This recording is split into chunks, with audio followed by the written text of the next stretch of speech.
Thank you very much, Mr. President. Ladies and gentlemen, good evening. Assalamu alaikum. Lovely to see you all here tonight. We are having a very entertaining night, are we not, with some very interesting things being said from the other side of the house tonight.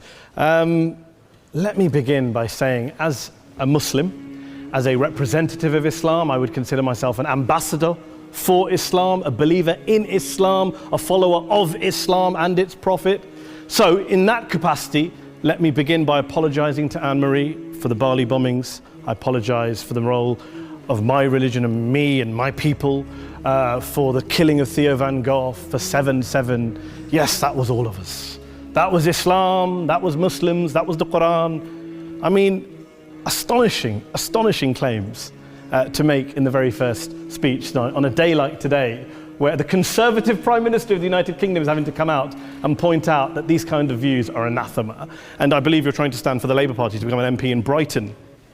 If you do, and you make these comments, I'm guessing you'll have the whip withdrawn from you, but then again, UKIP's on the rise, they'll take you, the BNP, they might have something to say about your views. This is what Mahdihasan always does. By the way, just on a factual point, since we heard a lot about the second speaker, about how backward we Muslims all are, on a factual point, you said that Islam was born in Saudi Arabia. Islam was born in 610 AD. Saudi Arabia was born in 1932 AD. So you were only 1,322 years off. Not bad? Not bad start there. Talking of maths, by the way, a man named Al-Khawarizmi was one of the greatest mathematicians of all time, a Muslim, worked in the golden age of Islam. He's the guy who came up with not just algebra, but algorithms. Without algorithms, you wouldn't have laptops. Without laptops, Daniel Johnson tonight wouldn't have been able to print out his speech in which he came to berate us Muslims for holding back the advance and intellectual achievements of the West, which all happened without any contribution from anyone else other than the Judeo-Christian people of Europe. In fact, Daniel David Levering, the author of the Pulitzer Prize-winning historian and author of The Golden Crucible, points out that there would be no Renaissance, there would be no Reformation in Europe without the role played by Ibn Sina and Ibn Rushd and some of the great Muslim theologians, philosophers, scientists in bringing Greek texts to Europe. As for this being our university, I will leave that to the imagination as to who is our and who is there. I studied here too. An astonishing set of speeches so far making this case tonight. A mixture of just cherry-picked quotes, facts and figures, self-serving, selective, a farrago of distortions, misrepresentations, misinterpretations, misquotations. Daniel talked about my article in the New Statesman, which got me a lot of flack, where I talked about the anti-Semitism that is prevalent in some parts of the Muslim community, which indeed it is. Of course, I didn't say in that piece that it was caused by the religion of Islam. In fact, modern anti-Semitism in the Middle East was imported from, finish the sentence, Christian, Judeo-Christian Europe, where I believe some certainly bad things happened to the Jewish people. In fact, Tom Friedman, Jewish-American columnist in the New York Times, told me in this very chamber last week that he believed, had Muslims been running Europe in the 1940s, 6 million extra Jews would still be alive today. So I'm not going to take lessons in anti-Semitism from someone who's here to defend the Judeo-Christian values of a continent that murdered 6 million Jews. Moving swiftly on. Yes. Absolutely. Well, I'm about to make that point. No, I'm about to make that point. You're right. I agree with you. I agree with you 110%. That is my point. I don't think Europe is evil or bad. I'm a very proud European. I don't want to judge Europe on that basis, but if we're going to play this gutter game where we pull out the Bali bombing and we pull out examples of anti-Semitism in the Islamic community, then of course I'm going to come back and say, well, hold on. I mean, look, let's be very clear. Daniel here was a last-minute replacement for Douglas Murray, who had to pull out. And Douglas and I have a well-documented differences, but to be fair to Douglas, as to be fair to Anne-Marie and to Peter, atheists. Atheists see all religions as evil, violent, threatening. What the problem I have with Daniel's speech is that Daniel comes here to run this robust defense of Christianity, forgetting that his fellow Christians, people who said they were acting in the name of Jesus, gave us the Crusades, the Spanish Inquisition, the anti-Jewish pogroms, European colonialism in Africa and Asia, the Lord's Resistance Army in Uganda, not to mention countless arson and bomb attacks on abortion clinics in the United States of America to this very day. I would like a little bit of humility from Daniel first before he begins lecturing other communities and other faiths on violence, terror, and intolerance. But, no thank you. some water. Can I have some water? But I would say this, to address the gentleman's very valid point here, I'm not going to play that game. I don't actually believe that Christianity is a religion of violence and hate because of what the LRA does in Uganda or what Crusaders did to Jews and Muslims in Jerusalem when they took back the city in the 12th or 13th or whatever century it was. I believe that Christianity, like Islam, like pretty much every mainstream religion, is based on love and compassion and faith. I do follow a religion in which 113 out of the 114 chapters of the Quran begins by introducing the God of Islam as a God of mercy and compassion. I would not have it any other way. I don't follow a religion which introduces my God to me as a God of war, as some kind of Greek God of wrath, as a God of hate and injustice. Not at all. As Adam pointed out, you go through the Quran and you see the mercy and the love and the justice. And yes, you have verses that refer to warfare and violence. Of course it does. This is not a motion about pacifism. I'm not here to argue that Islam is a pacifistic faith. It is not. Islam allows military action, violence in certain limited contexts. And yes, a minority of Muslims do take it out of that context. But is it religious? We talked about Woolwich. Daniel and Anne-Marie have suggested that it's definitely religion that's behind all of this. Well, actually, what I find so amusing tonight is we're having a debate about Islam. And the opposition tonight have come forward. We have a graduate in law, a graduate in modern history, a graduate in chemistry. And, you know, I admire all of their intellects and their abilities, but we don't have anyone who's actually an expert on Islam, a scholar of Islam, a historian of Islam, a speaker of Arabic, even a terrorism expert or a security expert or a pollster, let alone to talk about what Muslims believe or think. Instead, we have people coming here, putting forward these views, putting forward these sweeping opinions. Listen to Professor Robert Pape of the University of Chicago, one of America's leading terrorism experts, who, unlike our esteemed opposition tonight, studied every single case of suicide terrorism between 1980 and 2005, 315 cases in total. And he concluded, and I quote, "There is little connection between suicide terrorism and Islamic fundamentalism or any of the world's religions. Rather, what nearly all suicide terrorist attacks have in common is a specific secular and strategic goal to compel modern democracies to withdraw military forces from territory that the terrorists consider to be their homeland."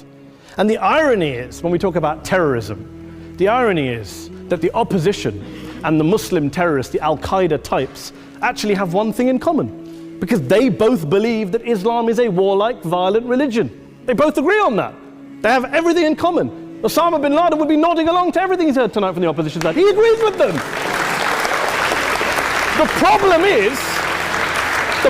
is that mainstream Muslims don't. The majority of Muslims around the world don't. In fact, a gentleman here started quoting all sorts of polls. Gallup carried out the biggest poll of Muslims around the world, of 50,000 Muslims in 35 countries. 93% of Muslims rejected 9/11 and suicide attacks. And of the 7% who didn't, they all, when polled and focus grouped, cited political reasons for their support for violence, not religious reasons.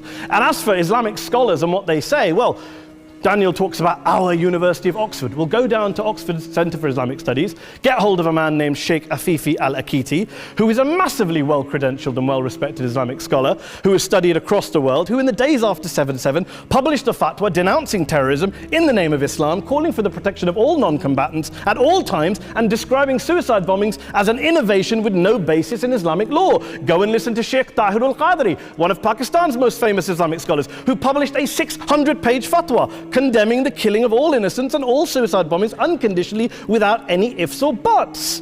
There's nothing new here. This is mainstream Islam, mainstream scholarship, which has said this for years. You don't go out and kill people willy-nilly in the high street or anywhere else, on a bus or a mall, based on verses of the Quran that you cherry-pick without any context, any understanding, any interpretation, or any commentary. Please. Well, it doesn't happen apparently. I didn't say it doesn't happen at all. I never said it didn't happen. I don't blame Islam. Yes, it's a very good point. And a lot of us are campaigning against that. And we're campaigning against it in the name of Islam. We're campaigning against it in the name of various interpretations of Islam. Anne-Marie comes and scares us with her talk of Sharia law. I would like to see the book of Sharia law. It doesn't exist. People argue over what Sharia law is. And you empower the extremists by saying there is only one version. You empower them all. I don't believe you took any interruptions, Anne-Marie, so I think you should stay there for a moment. Several countries. Here's what we're dealing with. Here's what we're dealing with. I took your point. Here we are dealing with a 1400-year-old global religion, followed by 1.6 billion people in every corner of the world, a quarter of humanity, of all backgrounds, cultures, ethnicities. And yet the opposition tonight wants to generalize, stereotype, smear in order to desperately win this debate. And here's my question, if we're going to generalize and smear. If, okay, people say yesterday's bombers, and we've got to be careful, there's a trial going on, were yesterday's attackers, motivated by Islam? Big debate. I don't believe they were. Let's say they were. Let's say Faisal Shahzad, the Times Square bomber, was motivated by Islam. Let's assume, for sake of argument, that Richard Reeves, the shoe bomber, was motivated by Islam. If Islam is responsible for these killings, if Islam is what is motivating these people, and Islam is therefore not a religion of peace, a religion of war, then ask yourself this question: why aren't the rest of us doing it? Why is it such a tiny minority of Muslims are interpreting their religion in the way that the opposition claim they are? Let's assume there are 16,000 suicide bombers in the world. There aren't. Let's assume there are for the sake of argument. That's 0.001% of the Muslim population globally. What about the other 99.99% of Muslims who the opposition tonight either ignore or smear? The reality is that the rest of us aren't blowing ourselves up tonight. The reality is that the opposition came here tonight not worried about the fact that me and Adam might pull open our jackets and blow ourselves up tonight because we're followers of a warlike warrior religion which wants to take over Europe and Daniel's university. The issue is this. The issue is this. Unless the opposition can tell us tonight, and Peter Atkins is here, one of our great atheist intellectuals, can tell us tonight, can answer this question tonight: why don't the vast majority of Muslims around the world behave as violently and aggressively as a tiny minority of politically motivated extremists? Then they might as well give up and stop pretending they have anything relevant to say about Islam or Muslims as a whole. Ladies and gentlemen, let me just say this to you. Think about what the opposite of this motion is. If you vote no tonight, think about what you're saying the opposite of this motion is. That Islam isn't a religion of peace, it's a religion of war, of violence, of terror, of aggression. That the people who follow Islam, me, my wife, my retired parents, my 6-year-old child, that 1.8 million of your fellow British residents and citizens, that 1.6 billion people across the world, your fellow human beings, are all followers, promoters, believers in a religion of violence. Do you really think that? Do you really believe that to be the case? They say that in the OxfordUnion, the most famous debate was in 1933 when Adolf Hitler looked out for the result of the King and Country motion, where they voted against fighting for King and Country, and Hitler was listening out for the result. Well, tonight, 80 years on, there are two groups of people around the world who I would argue are waiting for the result of tonight's vote. There are the millions of peaceful, non-violent, law-abiding Muslims both in the UK, Europe, Asia, Africa and beyond, who see Islam as the source of their identity, as a source of spiritual fulfillment, of hope, of solace. And there are the phobes, the haters, the bigots out there who want to push the clash of civilizations, who want to divide all of us into them and us and ours and their. Ladies and gentlemen, I urge you all not to fuel the arguments of the phobes and bigots. Don't legitimize their divisions. Don't legitimize their hate. Trust those Muslims who you know, who you've met, who you hear, who don't believe in violence, who do want you to hear the peaceful message of the Quran as they believe it to be taught to the majority of Muslims, the Islam of peace and compassion and mercy, the Islam of the Quran, not of Al-Qaeda. Ladies and gentlemen, I beg to propose this motion to the House. I urge you to vote yes tonight. Thank you very much for your time.